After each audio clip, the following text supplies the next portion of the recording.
নমস্কার বন্ধুরা, শ্রাবণী রান্নাঘরে সবাইকে স্বাগত জানাই। আশা করি সবাই খুব ভালো আছেন।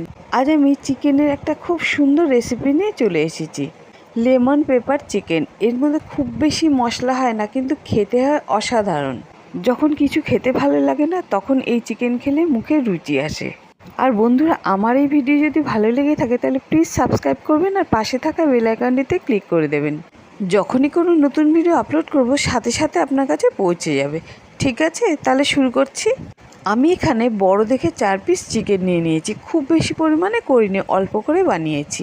এখানে 300 গ্রাম চিকেন আছে। একটা বাটিতে 2 টেবিল চামচ দই নিয়ে নিয়েছি, মানে টক দই। এগুলোকে খুব ভালো করে ফেটে নিয়েছি আর এর মধ্যে কিছুটা জল মিশিয়ে দিয়েছি। তারপর এগুলো চিকেনের মধ্যে ঢেলে দিলাম। এর মধ্যে 1 চা চামচ জিরে গুঁড়ো দিয়ে দিলাম, হাফ চা চামচ গোলমরিচ গুঁড়ো দিয়ে দিলাম, হাফ চা চামচ লবণ দিয়ে দিলাম, আর একটা গোটা লেবু চিপে রস দিয়ে দিলাম।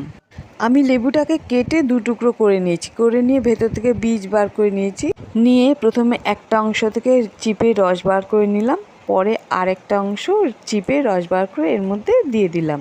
এবার সব জিনিসগুলোকে হাত দিয়ে খুব ভালো করে মেখে নিলাম। মেখে নিয়ে ঢাকনা দিয়ে ঢেকে দিলাম, 1 ঘন্টার জন্য রেখে দিলাম। এবার কড়াই গ্যাসে মাঝারি আঁচে গরম করে নিয়েছি। তার মধ্যে 1 টেবিল চামচ মতো তেল দিয়ে দিলাম। তেল গরম হলে একটা তেজপাতা দিলাম, 2টো শুকনো লঙ্কা ছিঁড়ে দিয়ে দিলাম।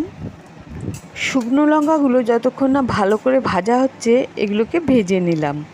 রঙটা দেখুন কালচে হয়ে গেছে, মানে এবার পুরো ভাজা হয়ে গেছে। এবার এর মধ্যে আমি 1 চা চামচ গোটা জিরে দিয়ে দিলাম আর এক এক করে গোটা গরম মশলা দিয়ে দিলাম, মানে এলাচ, দারচিনি, লবঙ্গ সব গোটা গোটা দিলাম। আর তার সাথে 4টে গোটা গোলমরিচ দিয়ে দিলাম। এবার মশলাগুলো খুব ভালো করে ভাজা হয়ে গেছে।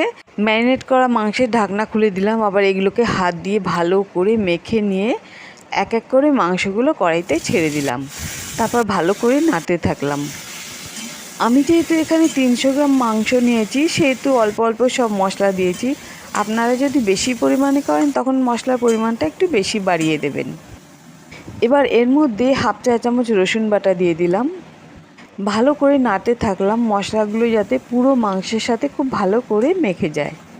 মাংসগুলো দেখুন বেশ নরম হয়ে গেছে। এগুলো যেহেতু ম্যারিনেট করা, সেহেতু খুব বেশি সময় লাগে না।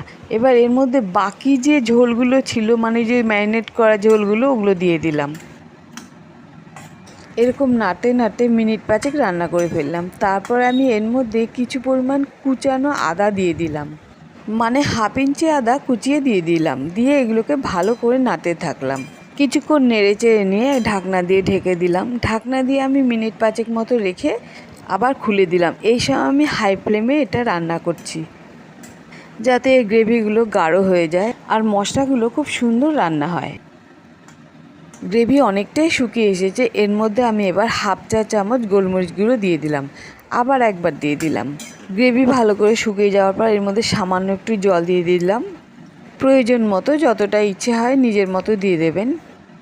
এবার এটা জাল হতে থাকুক। ততক্ষণে আমরা একটা বাটিতে 1 টেবিল চামচ কর্নফ্লাওয়ার নিয়ে নিলাম আর হাফ কাপ মতো জল দিয়ে দিলাম। দিয়ে ভালো করে গুলে নিলাম। এগুলো খুব ভালো করে মেশাতে হবে, যাতে এর মধ্যে কর্নফ্লাওয়ার দলা পাকিয়ে না থাকে।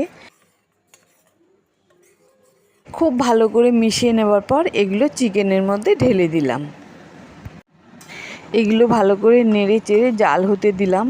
যখন জাল হচ্ছে তখন এর মধ্যে কুচানো ধনেপাতা দিয়ে দিলাম। দিয়ে এগুলোকে ভালো করে নেড়ে চেড়ে দিলাম। এবার এর মধ্যে কয়েকটা কাঁচা লঙ্কা দিয়ে দিলাম। এটা খুব ভালো করে ফুটে উঠছে, তখন এর মধ্যে আবার একটা গোটা লেবু 2 টুকরো করে ওই একইভাবে এর মধ্যে চিপে রস দিয়ে দিলাম। যেহেতু এটা লেমন পেপার চিকেন, তাই দুবার করে লেমন আর পেপার দুটোই দিয়েছি, মানে লেবু আর গোলমরিচের গুঁড়ো আর কি। লেবু আর গোলমরিচের গুঁড়োতেই এর স্বাদটা হয়। এর মধ্যে কিন্তু কোনো রকম পেঁয়াজ ব্যবহার করা হয়নি। এবার এগুলোকে খুব ভালো করে ফুটিয়ে গাঢ় করে নামিয়ে দিতে হবে। যে যেরকম ঝোল নিতে চান, কেউ একটু পাতলা রাখলে রাখতে পারেন নিজের রুচি মতো।